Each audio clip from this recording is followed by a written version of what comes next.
based case studies. In situation based case studies, you will be dealing with the problem solving. Secondly, the moral theories.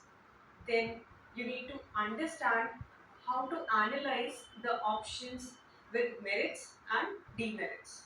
Right? Then, on the other hand, if we move on to theme based case studies, the understanding in depth is very, very crucial. Then you need to have that attitude and emotional intelligence, right?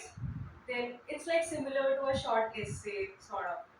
So it will be delving into very depth analysis, right? So in situation-based case studies, it's more of a problem-solving approach, merit and demerits, with all the angles taken into consideration, all the dimensions you need to analyze, right?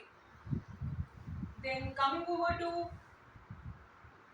framework for solving case studies. So firstly, opening statement. In opening statement, you need to have that issue in very thoroughly in mind. Like what will be the ethical dilemma faced by the officer and like address the larger issues at hand. Then actual ethical dilemma faced by decision maker. Keep it short and meaningful. So it's an eclectic collection of issues because UPSC has around 6 to 7 core issues which is revolved year and year around. Okay, then this brings us to our attention that case studies aren't merely about the concerned officer's decision or the issue.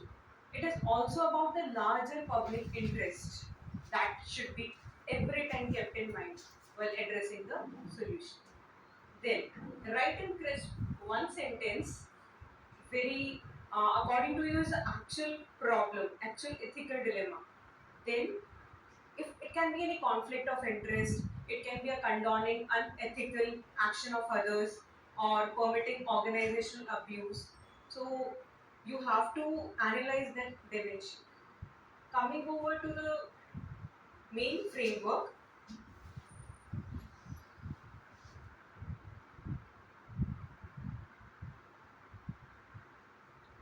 So in mainframe, the merits and demerits from point of view of what's good and what's bad for society that you need to analyze. That it can be the common goods perspective. The public interest should always be kept in mind. Then another that is like three dimensions. Firstly, you will consider that option which you will be rejecting altogether. So that will be analyzing and highlighting the priorities of demerits. So there you need to point out the demerits first. Then second is the option which is partly correct, where both merits and demerits you need to write down. Thirdly, the option which you have finally chosen, that option merits should be highlighted on priority basis. Got it? Coming over to the justification part. For course of action, justification can be both value based and situation based. In value based justification, you have to highlight which values are upheld by your choices. Then it can be integrity, it can be accountability, and lot of other values. Okay. Then situation based questions talk about the specifics of the case, which make your action practically feasible and very, very analytical. Right.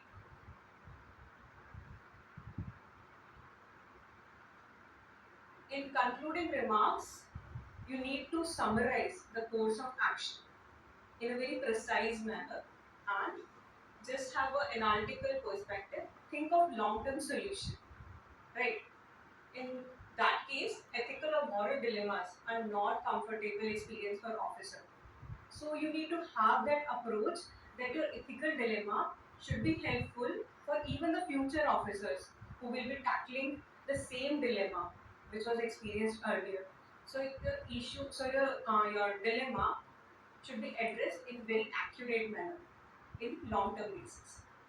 Okay, one can advise changes in departmental protocols, adding clause subclause, then having already some standard operating procedures, then or other similar suggestions can also be provided, right? Then you need to think like it's 125 marks and you have to fetch out the maximum marks, right? Mostly 5 case studies around 20 marks. So you should be very accurate in your addressing the points in priority basis. So now coming over to the approaches for solving case studies. First approach is SWOT analysis. It's like strength, weakness, opportunities, threats. Every case study will pose specific strengths of the decision maker. Some threats will also be posed where you will be having that connecting those weak links and then addressing them, then attacking them, right? So it's used to evaluate the course of action. It's like assessing the current as well as future internal and external factors.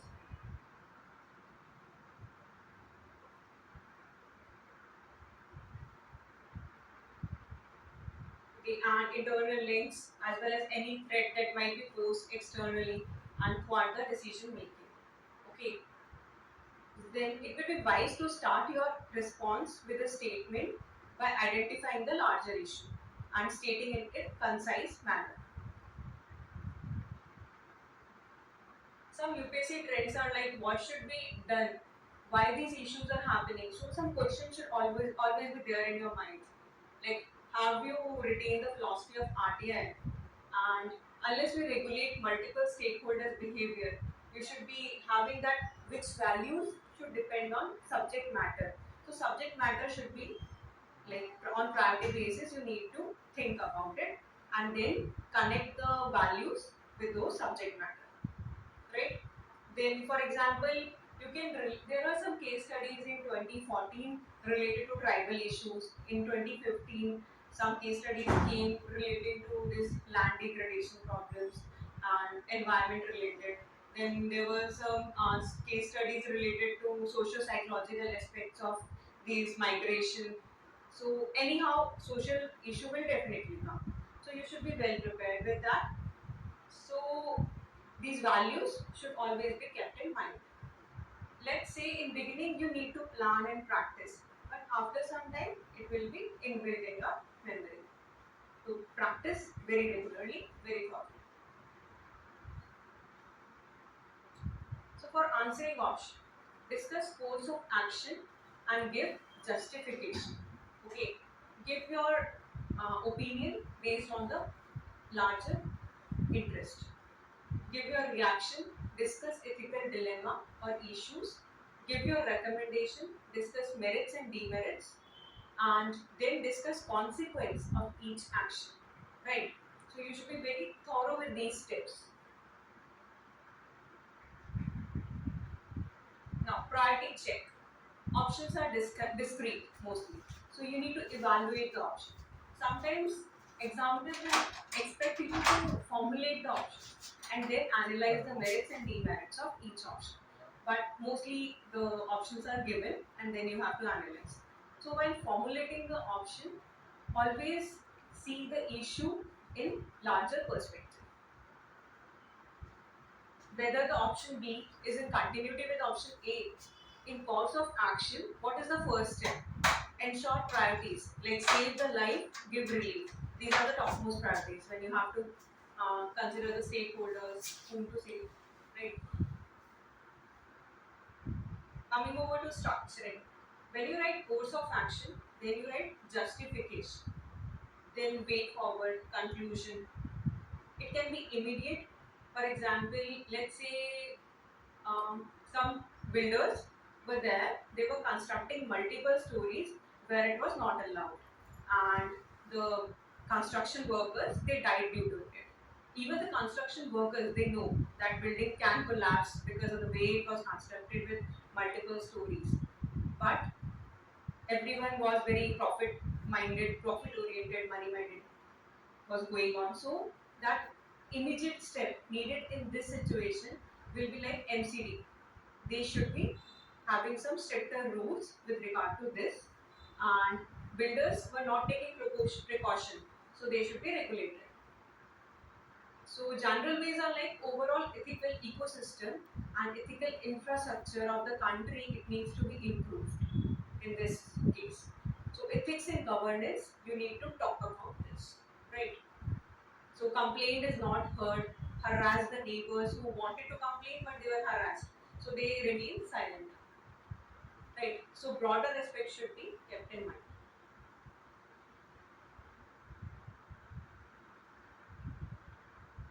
Then points to be noted. Like options should be appropriate, even if it is wrong. It should be very appropriate. Since issue is not directly related to department, no action will be taken. But see, suppose you are working as a BDO and corruption is going on in department, but it is not directly related to your department. So that office is not in your jurisdiction, but you were told that what you should do. Now, what is inappropriate option here?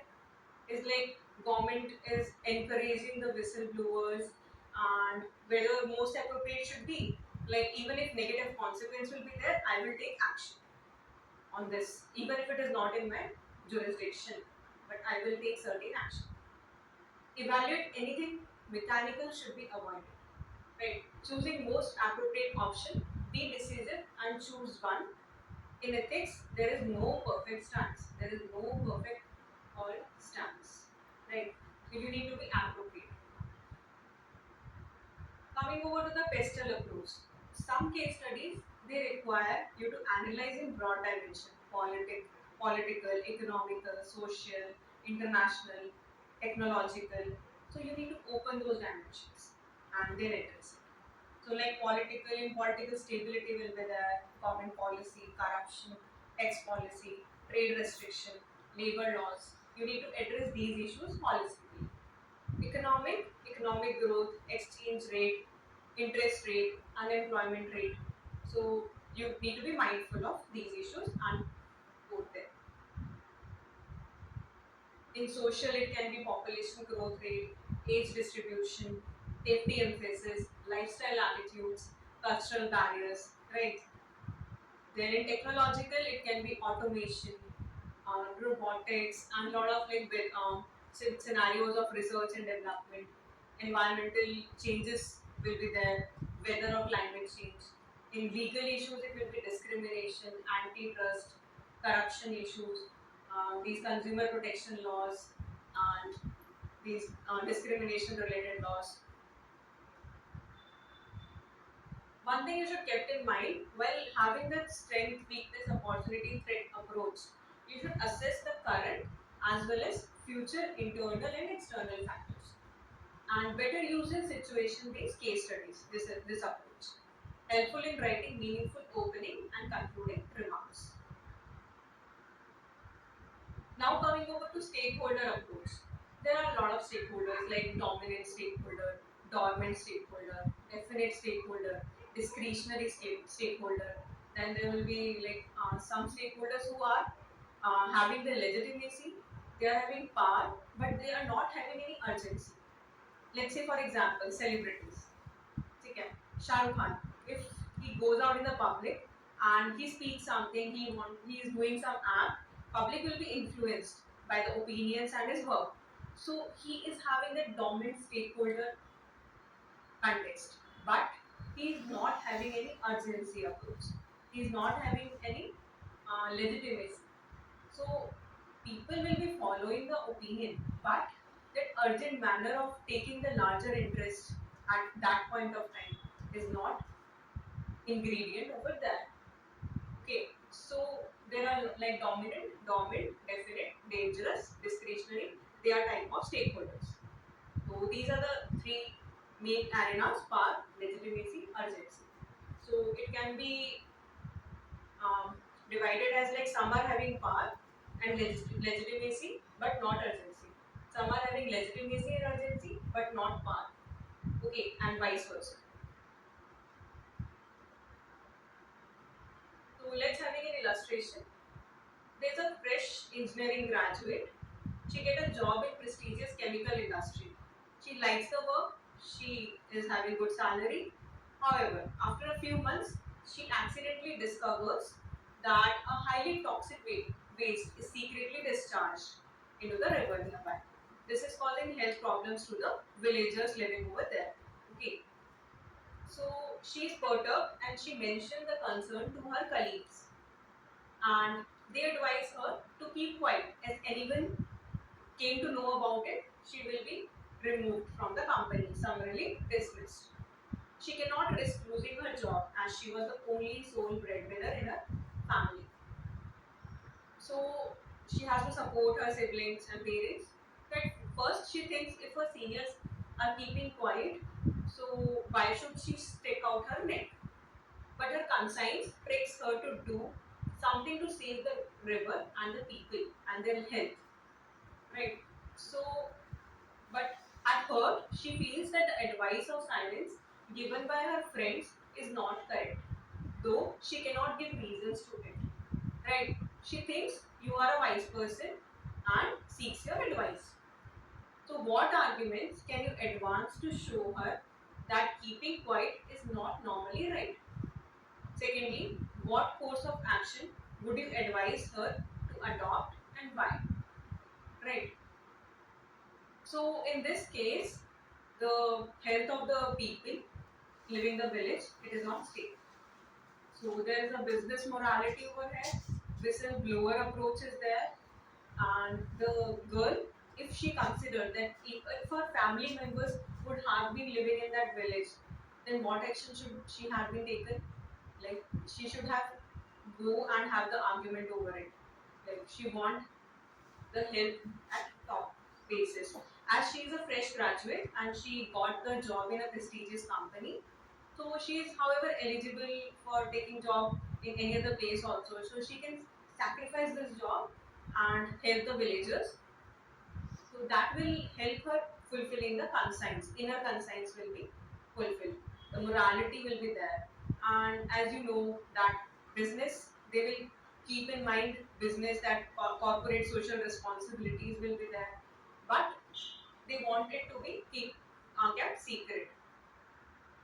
So here, as a conscience, citizens should be kept in mind the right of life of villagers, compelling her to speak. Usually, people join such voices, movement against injustice, and all they need is a trigger. In this case, villagers need a spokesperson like her, so she can act like a trigger, right? Company making profits by jeopardizing the lives of the people. This is morally incorrect, right? So, discharge of toxic waste is not morally wrong, but also environmental hazard also too. So, course of action that can be advised to her. Firstly, moral persuasion. It should be the first step, right? The residents of village must be made aware about the right to life, which includes a healthy life. Article 21. After some groundwork like talking to villagers, the health problem faced by them, she make them understand and aware about the various environmental laws, and she can show this report to her immediate senior to remind that the company of the environment laws as well as the corporate social responsibility. Since profit is the sole aim of the company, right? So they will not agree with her on the first point. She can present a like she can take assistance of local NGOs over there as well as media to create pressure on the company as well as other big industries working on similar lines. She can inform the district administration about what is going on and submit report to them also. As a last resort, she can file public interest litigation and help them get justice. Help all the villagers to get rid of the toxic level of discharge.